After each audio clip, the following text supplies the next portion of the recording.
så viel Platz einnehmen. Ich meine, Überschluss müssen voll sein mit uns. Stopp die Hundetötung!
Stop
Leute, setzt bitte ein Stückchen noch hinunter, dass uns ja alle sehen.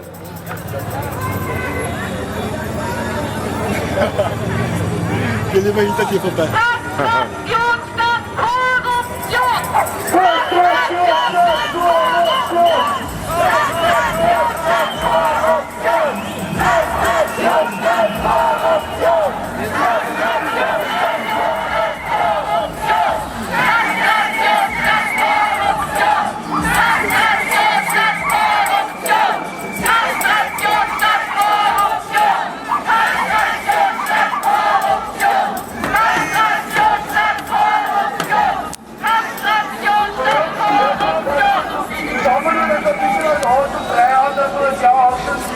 Na, da kann man nachher dann die ganzen Werte sehen.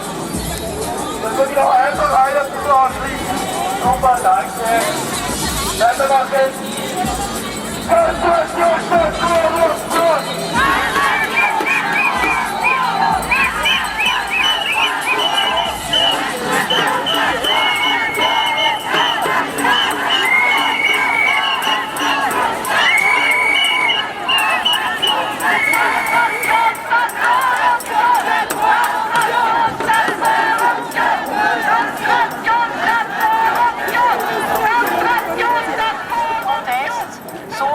Fortsetzen, bis es Verbesserungen, bis es Änderungen gibt und bis Rumänien von dieser sinnlosen, dieser grausamen und völlig kontraproduktiven Tötung von Straßenhunden Abstand nimmt. Wir wissen das auch bei uns. Wir wissen, dass in allen EU-Staaten noch viel zu tun ist in Sachen Tierschutz und Tierrechte. Es gibt überall, ja, grobe Wunden, die es auch zu heilen gilt. Wir wissen das. Und alle, die hier stehen, glaube ich, für die kann man sagen, wir kehren auch vor der eigenen Türe. Wir demonstrieren auch, wenn bei uns etwas nicht in Ordnung ist.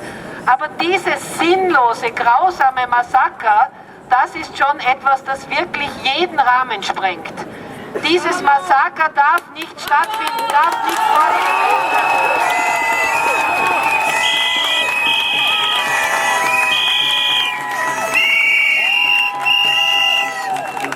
Und noch eines, ich bin jetzt eine Zeit lang hinter dem Wagen gegangen und diese Bilder, dieser Eindruck, den werde ich nicht so schnell los.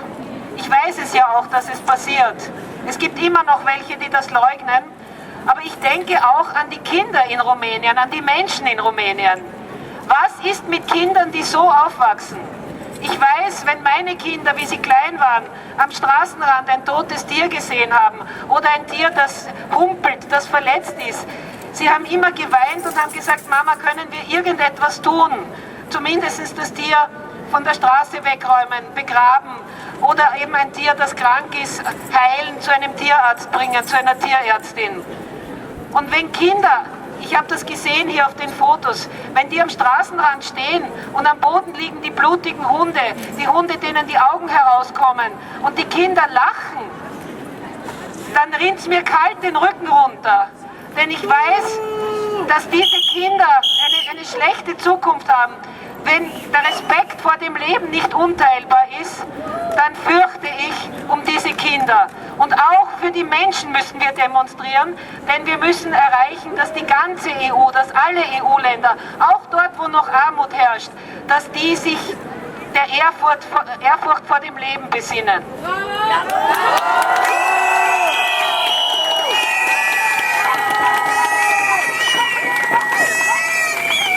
Die Suche nach Sündenböcken und die Grausamkeit an Tieren, das ist kein Rezept gegen Armut und gegen wirtschaftliche Notstände. Nur wenn man einen ungeteilten Respekt vor Lebewesen hat, ist auch ein wirtschaftlicher Aufschwung möglich. Das wollen wir Rumänien signalisieren. Wir kommen immer noch in einer freundlichen Haltung, wir wollen reden, aber wir wollen auch klar machen, dass diese Gesetze und die Menschen, die in der Lage sind, solche Grausamkeiten umzusetzen, dass die fehl am Platz sind.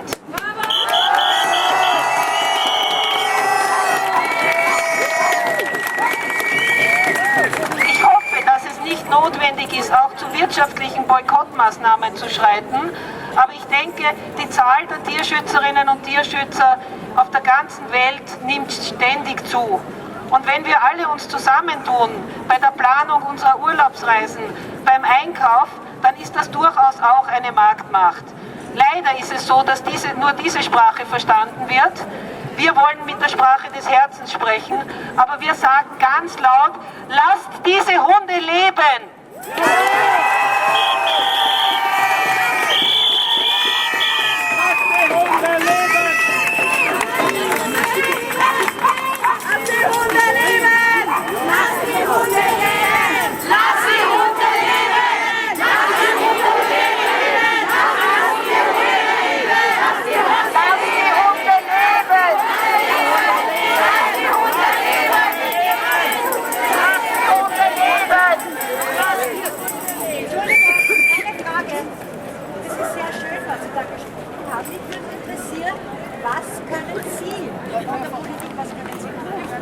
Wir machen das, was wir machen. Wir schreien, wir machen aufmerksam, aber alleine zu sagen, wir müssen, wir wollen, wir sollen am Donnerstag bei der Rumänien. Es wurde gefragt, was getan werden kann, und ich glaube, das ist eine wichtige Frage. Am politischen Weg. Jetzt sind wir beide, Madeleine Petrovic und ich, natürlich nicht mehr direkt in der hohen Politik tätig, aber wir haben, glaube ich, gute Kontakte und Madeleine Petrovic ist sehr stark im Tierschutz verankert. Wir haben uns bemüht, schon bei der Protestkundgebung vor einigen Wochen hier Kontakte zur Botschaft zu schaffen und haben in der rumänischen Botschaft angesucht um einen Termin. Wir wissen, dass das nur ein erster kleiner Schritt ist, weil letztendlich ein Botschafter nichts anderes ist als der Überbringer einer Botschaft an seine Regierung. Aber wir haben am Donnerstag, am kommenden Donnerstag, einen Termin, wo wir die Petitionen und die Forderungen übergeben werden und entsprechend auch hier massiv Druck machen werden, dass es Lösungsmöglichkeiten gibt. Es geht nicht nur darum, zu sagen, es ist etwas schlecht, es geht darum zu sagen, wie machen wir es besser. Und hier sind viele Organisationen, die wissen, wie es besser geht, die Programme bereits umgesetzt haben und gezeigt haben, dass Probleme im Zusammenleben mit Mensch und Tier sehr wohl auf friedlichem Weg und für alle positiv gelöst werden können.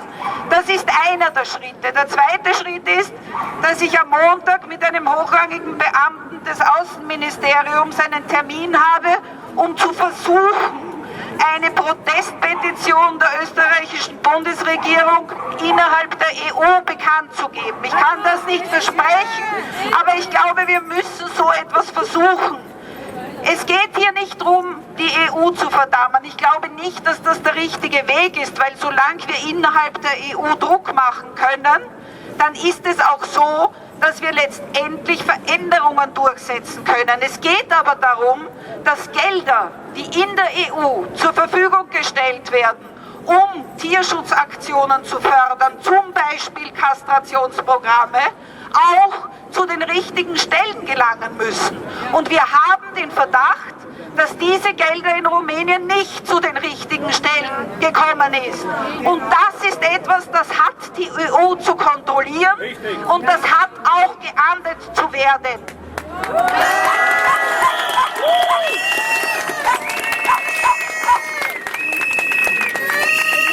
Wir müssen klar machen, dass obwohl die Tierschutzgesetze sehr, sehr schwach sind, und das ist ein Problem, in dem wir in Österreich leben, das Tier ist nach wie vor eine Sache, was ich als Katastrophe empfinde, und Tierschutz ist nach wie vor eine innerstaatliche Agenda. Das heißt, die EU versucht sich hier so wenig wie möglich einzumischen, und ich glaube, das muss man fordern. Wenn es hier eine Gemeinschaft gibt, dann müssen auch in allen Mitgliedstaaten entsprechende humane, menschliche, soziale Umgangsformen miteinander geprägt werden. Und die beginnen auch im Umgang mit Tieren. Und das ist nicht möglich, dass es hier vor unseren Augen im 21. Jahrhundert in Europa zu Abschlachtungen kommt und die Welt schaut zu.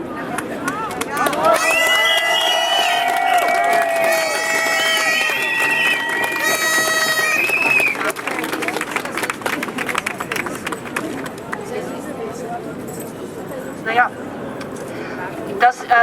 Tiere sind im Prinzip 3 Millimeter aus den Sachen herausgenommen. Es ist in Paragraph 285a ABGB, heißt es, dass Tiere Lebewesen sind und auch so zu behandeln sind, aber solange der Gesetzgeber nicht besondere Normen erlässt, gelten analog dieselben Regeln wie für die Sachen. Das heißt, so gilt wieder das Sachenrecht. Aber es ist zumindest die Möglichkeit gegeben, andere Normen zu schaffen. Im Moment gibt es das nur im Schadenersatzrecht. Also wenn jemand ihren alten Hund verletzt, dann muss er volle Länge für die Heilung zahlen. Anders als beim alten Auto. Nur das ist uns viel zu wenig. Wir wollen, dass Tiere als eigene Lebewesen auch Rechte haben. Man fragt mich immer, willst du Menschenrechte für Tiere? Sage ich, nein, ich will Tierrechte für Tiere. Ja? Ja.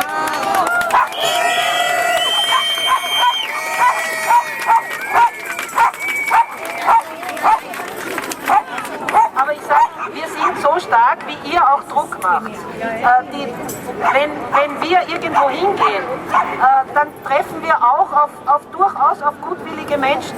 Also ich glaube, dass in unseren Breiten kaum jemand so etwas gutheißt. Nur es ist eine ziemliche Gleichgültigkeit. So was wüssten machen, das ist weit weg. Und da, wenn Politiker verstehen eine Sprache super, nämlich die am Wahltag, und wenn es erst einmal so wird, zum Beispiel bei den EU-Wahlen, dass man sehr genau die Parteien beobachtet, ob sie sowas wie Tierrechte in ihren Forderungen drinnen haben, dann wird es spürbar. Und dann können sich die Dinge so schnell bewegen, wie die Berliner Mauer gefallen ist. Auf das hoffe ich noch immer.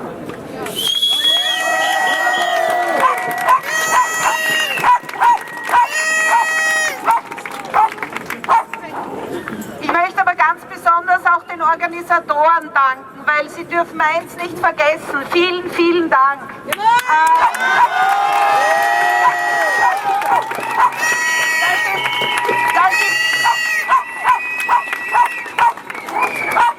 Das ist privates Engagement.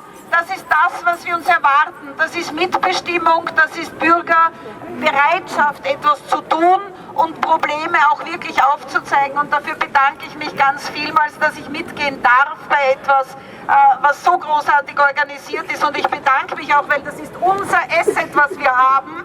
Ich bedanke mich, dass es friedlich verläuft. Ich glaube nicht, dass man Gewalt mit Gewalt beantworten kann. Wir müssen beweisen,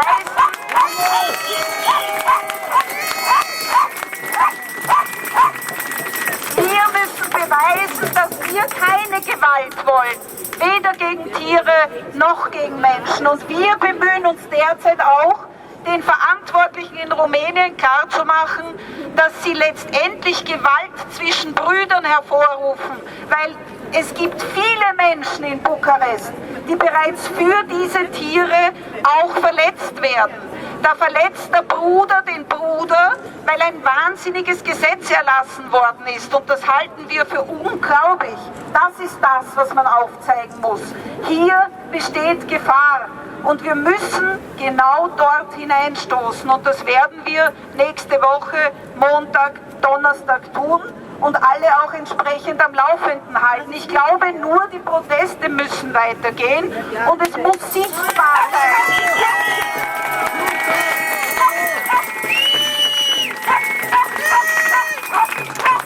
Ich finde es ein bisschen schade, und das sage ich sozusagen am Tag vor einer Nationalratswahl in Österreich, dass wir so wenig Zuspruch eigentlich von allen politischen Parteien bekommen.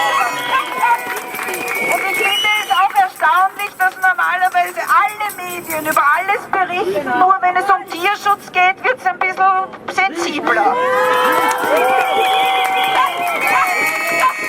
Und daher fordere ich alle verantwortlichen Politiker auf, aller Fraktionen, unabhängig der Couleurs und über die Fraktionsgrenzen, dass sie sich hinsetzen und dieses Thema zu ihrem eigenen Thema machen.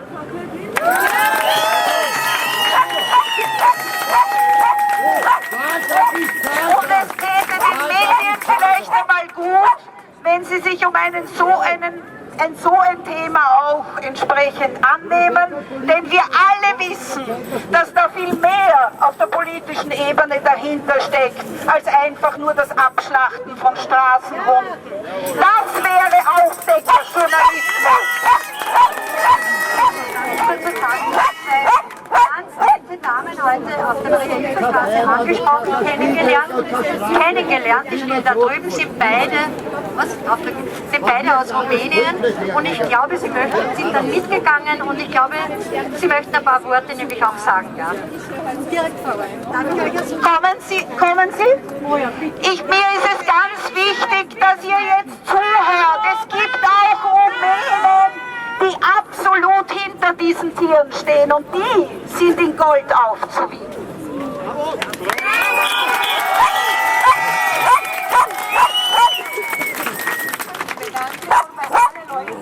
Wirklich, was wir die Tiere machen. Und ich bin ganz froh. Ich bin ganz froh, dass so viele Leute gekommen sind, und ich bedanke mich herzlich, dass es doch Menschen mit Herz gibt. Es gibt die Rumänen auch. Ich verfolge das Ganze auf Facebook. Ja. Es gibt doch Menschen, was wirklich sich Hunde adoptieren. Leider zu wenig, aber es sind doch was. Ja. Und das war nicht wirklich, was die Politiker behaupten. Ja. Also das war wirklich nicht das Wahre, sagen wir so. Danke vielmals.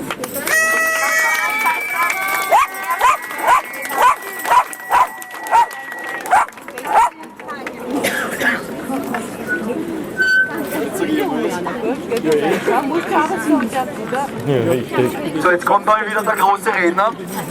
Ich sage mal danke, dass alle gekommen seid. Ich finde das total super.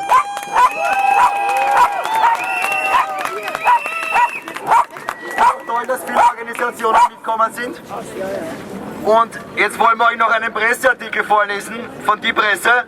Und er wird vorgelesen, es gibt auch Leute, die kennen ihn noch nicht und ich finde, es sollte halt wirklich mal veröffentlicht werden, was diese Zeitung von Tieren haltet. Achso, ja, ihr habt da in der Kiste auch noch die Presseartikel.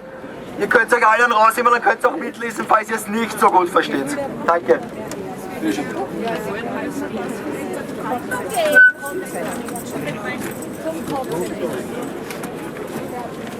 Ihr dürft sie ruhig holen, gell? Nicht so teure. Die einen schützen die Rumänen, die anderen rumänische Straßenköter. Streunerhunde machen Menschen das Leben schwer. Den ärmsten Menschen aber ganz besonders. Doch aus der Ferne beobachtet tun vielen bloß die Tiere leid. Die Kronenzeitung macht sich Sorgen. Nein, das könne man nicht länger mit ansehen. Das barbarische Vorgehen, die grausamen Attacken. Man müsse befürchten, dass der Hass außer Kontrolle gerät. Worum geht es? Um die Opfer des syrischen Bürgerkriegs?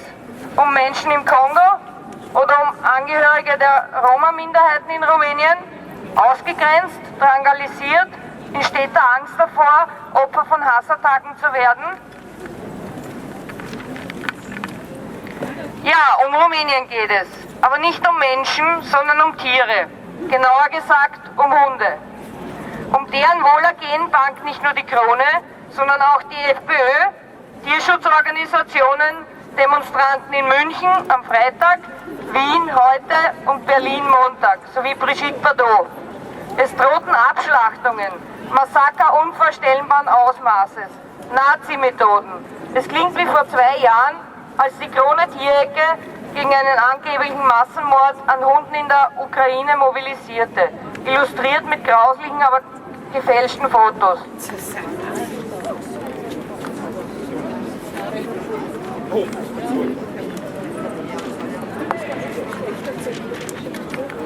Die Hunde, die man diesmal in Rumänien retten will, sind keine Schoßhündchen, sondern gequälte Kreaturen, räudige, verlauste, verkrüppelte Straßenköter, die es gewöhnt sind, dass man sie mit Stöcken schlägt und Steine nach ihnen wirft.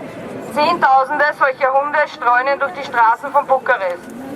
Vergangene Woche haben sie den 4-jährigen Inut zerfleischt mit mehreren hunderten Bissen. Seine Großmutter... Lügen! Die lesen nur vor, was versteht. Seine Großmutter hat ihn auf dem Spielplatz aus den Augen verloren. Eine Stunde später lag er elend verblutet in einem Distelgestrüpp. 2 Stunden und 30 Minuten später.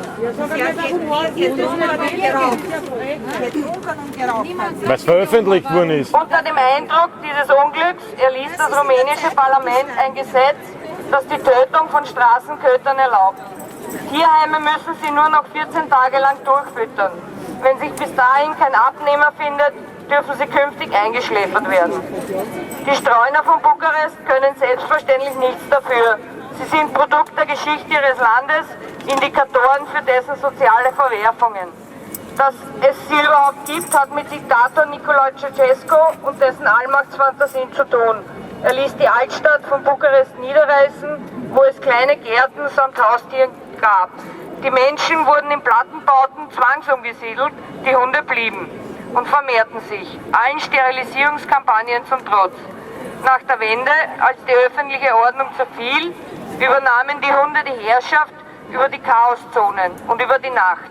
Die Müllabfuhr kam nicht mehr, stattdessen ernährten sich die Köter aus Abfallbergen, bellten dann die Straßenkinder herbei, die in einem nächsten Verwertungsschritt alles recycelbare Zeug herausholten.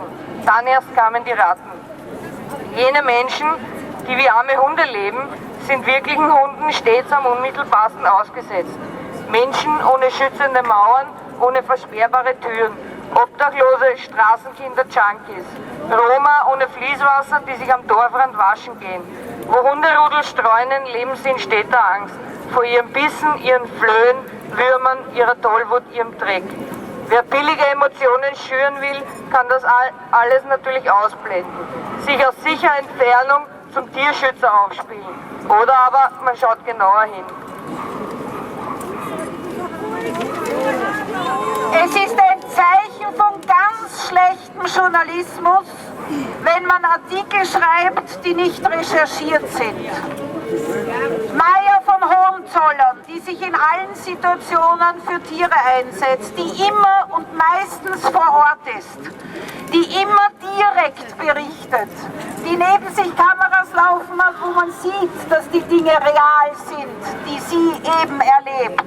Meier von Hohenzollern schildert die derzeitige Situation zunehmend dramatisch. Wir haben mit ihr telefoniert. Sie sagt, das Problem ist, dass zunehmend der Mob durch die Straßen geht und die Hunde als Freiwild zieht. Es werden Welpen mit Steinen erschlagen, es werden Hunde mit Rechen aufgespießt, es werden furchtbare Tötungsmethoden genommen. Und es werden Tötungsmethoden genommen, wo mir als Mensch einfach nur mehr die Sprache fehlt, es zu nennen. Es sind nicht alle so, aber es ist dramatisch. Und ich glaube, wir müssen gegen Menschen, die solche Artikel schreiben, einfach antworten, indem wir die Wahrheit zeigen, indem wir die Filme zeigen, indem wir aber auch die Lösungen zeigen. Und die Lösungen sind ganz einfach und das ist das, vielleicht auch zur Information, was wir am Montag und am Donnerstag versuchen werden umzusetzen. Gemeinsam mit allen Organisationen, die hier Know-how, Verantwortung, Wissen haben, sollen Programme aufgestellt werden, allen voran Kastrationsprogramme. Dafür gibt es Geld und das sollte ja längst schon angewendet sein. Das heißt, das muss man auch einmal wieder zurückholen, dieses Geld. Auf der zweiten Seite muss versucht werden, dass das Fütterungsverbot, das seit 2 Jahren aufrecht ist in Bukarest, wieder zurückgenommen wird. Hunde, die allein auf sich gestellt sind und auch von Tierfreunden bei Strafe nicht gefüttert werden dürfen, sind in einer unglaublichen Situation. Man kann sich das gar nicht vorstellen. Und daher glaube ich, dass neben den konkreten Programmen, den Impfprogrammen und vielen anderen veterinärmedizinischen Dingen, die zu tun sind, diese Fütterung und auch der menschliche Umgang, wie Madeleine Petrovic gesagt hat. Die Kinder müssen wieder lernen, dass das Lebewesen sind, die fühlen, die spüren, die Schmerz empfinden. Wir haben nicht das Recht, wir haben einfach nicht das Recht, gegen diese Lebewesen so vorzugehen. Und wer in der Lage ist, und das ist meine zutiefst bezogene Überzeugung, wer in der Lage ist, gegen ein Lebewesen so vorzugehen, ist irgendwann auch in der Lage, gegen einen Menschen so vorzugehen.